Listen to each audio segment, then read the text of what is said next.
ये कहानी बहुत ही पुरानी है। ये उस वक्त की कहानी है जब पिरामिड भी नहीं बने थे। उस वक्त के लोग कबीलों में रहा करते थे। तभी एक कबीला जिसका राजा मेमनोन होता है, वो अपने कबीले को तेजी से विस्तार करते हुए जा रहा था। मेमनोन बाकी कबीलों को तेजी से जीतता जा रहा था। उसकी जीत की सबसे बड़ी वजह कैसेंड्रा होती है, जो कि एक जादूगरनी थी, जो अपनी जादुई शक्ति से मेमनोन को पहले ही बता देती थी कि वो जंग में हारेगा या जीतेगा। लेकिन अब कुछ ही कबीले बचे थे, पर वे मेमनोन से लड़ना नहीं चाहते थे, क्योंकि उन्हें पता होता है कि जादूगरनी कैसेंड्रा मेमनोन को पहले ही बता देगी कि वह जंग में जीतेगा या हारेगा। और उस कबीले का सरदार फिरौन मेमनोन से लड़ना चाहता है। इसीलिए फिरौन ने 3 खूंखार कातिलों को बुलाया होता है। उनमें से मैथ्यू सबसे ज्यादा ताकतवर और चालाक होता है। फिरौन अपने लोगों से कहता है कि अगर ये लोग उस जादूगरनी को मार देंगे तब तो आप सब मेमनोन से लड़ोगे ना, जिस पर सभी हाँ में जवाब देते हैं। फिरौन उन तीनों को 20 बेशकीमती मनियां देता है, जिस पर फिरौन का बेटा कहता है कि हमारे खजाने में बस यही 20 मनियां बची है, जिस पर फिरौन उसकी बातों का कोई जवाब नहीं देता। अब तीनों उस जादूगरनी कैसेंड्रा को मारने के लिए वहां से निकल जाते हैं। जब वे सब मेमनोन के कबीले के पास पहुंचते हैं तो वहां पर एक आदमी को उल्टा लटकाकर सजा दी जा रही थी, क्योंकि उसने सैनिकों के घोड़े चोरी किए थे। जब वे सब कबीले के अंदर जाते हैं तो मैथ्यू का भाई और उनका एक साथी पकड़ा जाता है। लेकिन मैथ्यू जादूगरनी कैसेंड्रा के कमरे में पहुंच जाता है। वो उसे मारने ही वाला होता है, पर जादूगरनी उसे कहती है कि तुम्हारे साथ धोखा हुआ है। इतने में ही मेमनोन के सैनिक वहां आकर मैथ्यू को पकड़ लेते हैं। तभी वहां पर फिरौन का बेटा आता है। वो मेमनोन से मिला होता है, जिसने अपने बाप फिरौन को ही मार दिया होता है। मेमनोन मैथ्यू के भाई को उसके सामने ही उसका गला काटकर मार देता है। अब वह मैथ्यू के पास जाता है, वो उसे मारने ही वाला होता है। तभी जादूगरनी कैसेंड्रा वहां पर आ जाती है और मेमनोन को ऐसा करने से रोक देती है और मेमनोन को बताती है कि अगर तुम इसे मार दोगे तो हमारे राज पर कयामत आ जाएगी। जो भी कुछ तुमने जीता है वह सब कुछ बर्बाद हो जाएगा, क्योंकि इसकी रक्षा देवता कर रहे हैं। मेमनोन जादूगरनी की बात मान लेता है। इसीलिए वो मैथ्यू और उस चोर को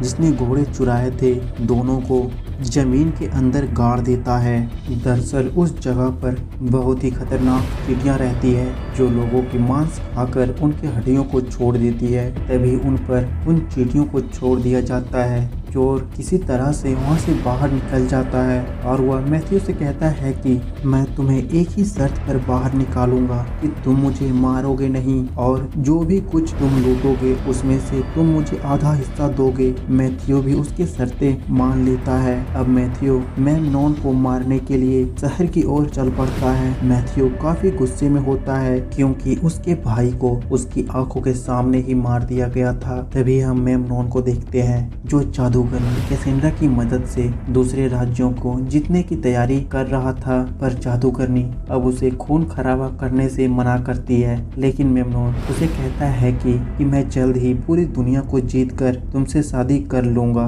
पर जादूगरनी उसे कहती है अगर तुम मेरे फिजिकली क्लोज आए तो मेरी सारी शक्ति खत्म हो जाएगी। तब मेमनोन उसे कहता है कि उस वक्त इसकी कोई जरूरत नहीं पड़ेगी। खैर, अब दोनों मेमनोन के शहर पहुंच जाते हैं। मैथ्यू उस चोर के पास अपना ऊंट को छोड़ देता है और उसे कहता है कि मैं जब तक ना आ जाऊं तुम कहीं भी मत जाना। इसके बाद मैथ्यू महल की तरफ जाने लगता है। तभी उसके पास एक बच्चा आकर उसके मनियों का बैग चुरा कर भागने लगता है, पर मैथ्यू उसे पकड़ लेता है। वो बच्चा उस शहर को अच्छी तरह से जानता था, इसीलिए मैथ्यू उसे कहता है कि अगर तुम मुझे मेमनोन के पास पहुंचा दोगे तो मैं तुम्हें एक बेशकीमती मनी दूंगा। वो बच्चा उसकी शर्तों को मान लेता है। अब वो उसे महल के अंदर लेकर जाने लगता है। तभी उन्हें महल में एक आदमी मिलता है जिसका नाम फारूक होता है। वह भी मेमनोन के अत्याचार से अब परेशान हो चुका था। फारूक एक वैज्ञानिक होता है। वो बारूदों की मदद से बम बनाने की कोशिश कर रहा था ताकि शहर की रक्षा की जा सके। तभी मैथ्यू फारूक के गर्दन पर तलवार रख के उससे पूछता है कि इस वक्त मेमनॉन कहाँ होगा। तो वो उसे बताता है कि इस वक्त वो अपने अखाड़े में कुश्ती कर रहा होगा। वो बच्चा उसे अखाड़े के पास लेकर जाता है। इसके बाद मैथ्यू उस बच्चे को एक मनी दे देता है और वह बच्चा वहाँ से चला जाता है। अब मैथ्यू मेमनॉन को मारने के लिए उस पर अपने तीर से निशाना लगा रहा था। तभी मेमनॉन के सिपाही उस बच्चे को पकड़ लेते हैं जिसने मैथ्यू की मदद की थी। उस बच्चे के हाथ में बेशकीमती मनियों को देखकर मेमनॉन को लगता है कि इस बच्चे ने इन्हें चोरी किया है, तो उसे सजा के तौर पर उसका हाथ काटने का आदेश दे देता है। अब मैथ्यू को कुछ समझ में नहीं आ रहा था कि वह उस बच्चे को बचाए या मेमनॉन को मारे, लेकिन वो निर्णय लेता है कि उस बच्चे को बचाएगा और उस तीर को उस बच्चे की तरफ चला देता है जिससे उस बच्चे के हाथ काटी जा रही थी। अब मेमनॉन के सिपाही मैथ्यू को देख लेते हैं और उस पर तीर चलाने लगते हैं। वो उन सिपाहियों से बचते हुए फारूक के पास पहुंच जाता है। फारूक ने एक मशीन बनाई थी जिसकी मदद से इंसानों को एक जगह से दूसरी जगह भेजा जा सकता था, पर वह पूरी तरह से बनकर तैयार नहीं हुआ था। लेकिन मैथ्यू उसमें बैठ जाता है और उस मशीन की रस्सी को काट देता है जिससे वह उड़ता हुआ जादूगरनी के कच्छ में जा गिरता है। मैथ्यू उस जादूगरनी कैसेंड्रा को उसे पकड़कर महल से बाहर निकल जाता है। वो जादूगरनी कैसेंड्रा से कहता है कि तुम्हें खोजते हुए मेमनॉन जरूर आएगा और मैं उसे मार दूंगा। रात में जब तीनों सो रहे होते हैं तो मौका पाकर कैसेंड्रा वहां से भागने लगती है, पर मैथ्यू उसे पकड़ लेता है और उसे कहता है कि तुम मेमनॉन के पास भागकर जा रही थी। लेकिन जादूगरनी कैसेंड्रा उसे कहती है कि मैं उसके पास कभी नहीं जाऊंगी, उसने मुझे बचपन से कैद करके रखा है। मैथ्यू उसे कहता है कि उस दिन तुमने मेरी जान क्यों बचाई थी। तो जादूगरनी कैसेंड्रा उसे बताती है मैं पहले ही जान गई थी कि तुम मुझे मेमनॉन के कब्जे से बाहर निकालोगे। खैर इसके बाद मैथ्यू जादूगरनी से कहता है कि अगर तुम जाना चाहती हो तो जा सकती हो, पर बाहर की दुनिया मुझसे भी ज़्यादा बुरी है। यह सुनकर जादूगरनी वहीं पर रुक जाती है। अगली सुबह वे लोग वहां से निकल पड़ते हैं। तभी मैथ्यू को एक सेना दिखता है। वह सेना मेमनॉन की होती है। उसने अपने सैनिकों को मैथ्यू को मारकर जादूगरनी को लाने के लिए भेजा होता है, लेकिन खुद नहीं आया था।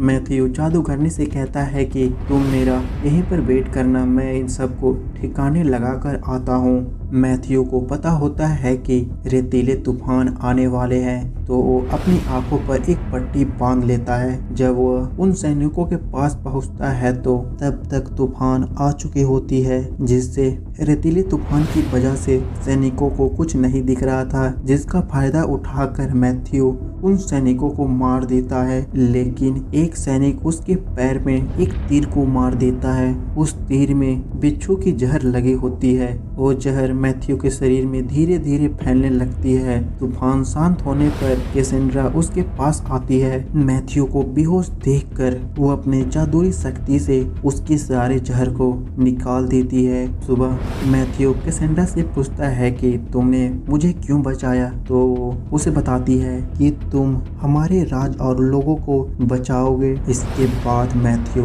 एक पंछी की मदद से मेमनॉन के पास एक पत्र लिखता है कि मैंने तुम्हारे सारे सैनिकों को मार दिया है। मेमनॉन उस पत्र को देखकर समझ जाता है कि उसके सारे सैनिक मारे जा चुके हैं, पर वह अपने लोगों से झूठ बोलता है कि उसकी विजय हुई है और वह जीत की खुशी आज रात जश्न मनाने वाला है। तभी मेमनॉन का सेनापति कहता है कि लोग जादूगरनी कैसेंड्रा से मिलना चाहते हैं। उन्होंने कई दिनों से जादूगरनी को नहीं देखा है, पर वो उसे बताता है कि जादूगरनी कैसेंड्रा अभी बीमार है और वह किसी से मिलना नहीं चाहती। खैर इसके बाद मैथ्यू को फारूक मिलता है, जो अब बारूद बनाने में कामयाब हो चुका था। वो उन सब को अपने द्वारा बनाए गए बारूद के बम को उन लोगों को दिखाता है। इसके बाद उन्हें प्यास लग जाती है, तो वो पानी पीने के लिए एक तालाब के पास जाते हैं। उस जगह पर रहने वाले कबीले के लोग उन चारों को पकड़ लेते हैं और उसे पकड़कर अपने राजा के पास लेकर चले जाते हैं। पर उस कबीले का राजा मैथ्यू को पहले से ही जानता था। वो मैथ्यू से कहता है कि इस जादूगरनी को मेरे हवाले कर दो, लेकिन मैथ्यू उसे कहता है कि जो कैसेंड्रा को मेरे पास से लेकर जाएगा उससे पहले मुझसे लड़ना पड़ेगा। अब उस कबीले का राजा और मैथ्यू में फाइट होने लगती है। मैथ्यू उस कबीले के राजा को हरा देता है और उसे कहता है कि हमारी मंजिल एक है, मेमनोन को मारना। तभी वह राजा कहता है कि मेमनोन बहुत ही ताकतवर है और उसके पास एक बहुत बड़ी सेना है, उसका सामना कौन करेगा? जिसके जवाब में मैथ्यू कहता है उसके साथ मैं लड़ूंगा। रात में जब जादूगरनी कैसेंड्रा के पास एक बच्चा आता है, जब कैसेंड्रा उस बच्चे का हाथ पकड़ती है तो उसे पता चलता है कि मेमनोन यहाँ आने वाला है और वह कबीले के सारे लोगों को मार देगा और इस कबीले में आग लगा देगा, जिससे पूरा कबीला तबाह हो जाएगा। कैसेंड्रा ये सारी बातें मैथ्यू के पास जाकर उसे बताती है। मैथ्यू उसे कहता है कि मेमनोन की मौत मेरी हाथों लिखी हुई है। तभी जब कैसेंड्रा मैथ्यू के हाथ को पकड़ती है तो उसे पता चलता है कि मेमनोन की सेना मैथ्यू को भी तीर मार देगी, लेकिन मैथ्यू कैसेंड्रा से कहता है कि मैं अपना तकदीर खुद लिखता हूँ। उस रात मैथ्यू और कैसेंड्रा फिजिकली अल्टीमेट होते हैं। कैसेंड्रा ने बताया था कि अगर वह किसी के साथ फिजिकली अल्टीमेट होगी तो उसकी सारी शक्तियाँ चली जाएगी, जिससे अब उसकी शक्तियाँ भी जा चुकी होती है। इसके बाद कैसेंड्रा आधी रात को वहाँ से मेमनोन के महल में चली जाती है, क्योंकि वह नहीं चाहती थी कि उसकी वजह से बेकसूर लोगों की जान जाए। सुबह मैथ्यू जब जादूगरनी को अपने पास नहीं देखता है तो वो अकेला ही उसे मेमनोन के चंगुल से छुड़ाने के लिए निकल पड़ता है, पर कबीले का राजा उसकी मदद करने के लिए उसके साथ निकल जाता है। जब जादूगरनी कैसेंड्रा मेमनोन के पास आती है तो मेमनोन को लगता है कि कैसेंड्रा की सारी जादुई शक्ति समाप्त हो चुकी है, इसीलिए उसके सामने वह 6 घड़े को लाकर रखता है, जिनमें से 4 में सांप होता है और बाकी 2 घड़े खाली। कैसेंड्रा को उस घड़ी में हाथ डालना होता है जिसमें सांप नहीं है। इधर मैथ्यू अपने सैनिकों को लेकर मेमनोन के राज पहुंच जाता है। फारूक ने जो बारूद के बम बनाए थे उसे ले जाकर महल के नींव में लगा देता है, ताकि एक ही बार में पूरा महल बम की चपेट में आ जाए। जादूगरनी कैसेंड्रा एक घड़े में जब अपने हाथ को डालती है तो उसमें सांप नहीं होता, पर जब दूसरे घड़े में हाथ डालती है तो उसमें सांप होता है, जिसे निकाल कर कैसेंड्रा मेमनोन से कहती है कि तुम एक खोखले राजा हो। तभी वहाँ पर मैथ्यू भी आ जाता है। मैथ्यू मेमनोन से कहता है कि मैं तुम्हें मार कर कैसेंड्रा को अपने साथ लेकर जाने के लिए आया हूँ। अब दोनों में युद्ध होने लगती है। महल के बाहर फेरोन के बेटे को लूसीफर मारने वाला होता है, क्योंकि उसने अपने बाप को ही मार दिया था और उसी की धोखे की वजह से मैथ्यू की भाई और उसके दोस्त की जान गई थी। लूसीफर अपने महाराज का नाम लेते हुए उसे जान से मार देता है। मैथ्यू और मेमनोन में जब फाइट चल रही होती है तभी वहाँ पर एक सैनिक आता है, जिसे कैसेंड्रा ने अपनी जादुई शक्ति से देखा था कि वह मैथ्यू को तीर मार देगा, और होता भी वैसा ही है। वो मैथ्यू की तरफ तीर चला देता है। वह तीर सीधा जाकर मैथ्यू के पीठ में लगती है, जिससे मैथ्यू मूर्छित होकर वहीं पर गिर जाता है। इसके बाद वो आदमी तलवार निकाल कर मैथ्यू को मारने के लिए आगे बढ़ता है, पर कैसेंड्रा वहां पर रखी तलवार को उठाकर उस सैनिक को मार देती है। अब मेमनोन को लगने लगा था कि उसकी जीत हो गई, लेकिन थोड़ी देर बाद मैथ्यू दोबारा से उठ खड़ा होता है और अपने शरीर से उस तीर को निकाल कर मेमनोन की तरफ चला देता है। वह तीर सीधा जाकर मेमनोन के पेट में लगती है। तभी फारूक बम में आग लगा देता है, जिससे एक जोरदार धमाका होता है। मेमनोन उस बम से निकलने वाली आग में जा गिरता है, जिससे उसकी जलकर मौत हो जाती है। इसके बाद उस राज के लोग मैथ्यू को अपना राजा मान लेते हैं। अगले दिन मैथ्यू जादूगरनी कैसेंड्रा से पूछता है कि तुमने तो कहा था कि जब कोई व्यक्ति तुम्हारे फिजिकली क्लोज आएगा तो तुम्हारी शक्तियां समाप्त हो जाएगी, जिस जिस पर कैसेंड्रा उसे बताती है कि ऐसा कुछ नहीं है, बस मैंने मेमनॉन को खुद से दूर रखने के लिए यह झूठ बोला था। और इसी सीन को दिखाते हुए यह कहानी समाप्त हो जाती है। खैर, अगर आपको कहानी पसंद आई हो तो चैनल को सब्सक्राइब और वीडियो को लाइक जरूर कर दें। मिलते हैं हम अगले वीडियो में, फिलहाल के लिए बाय बाय।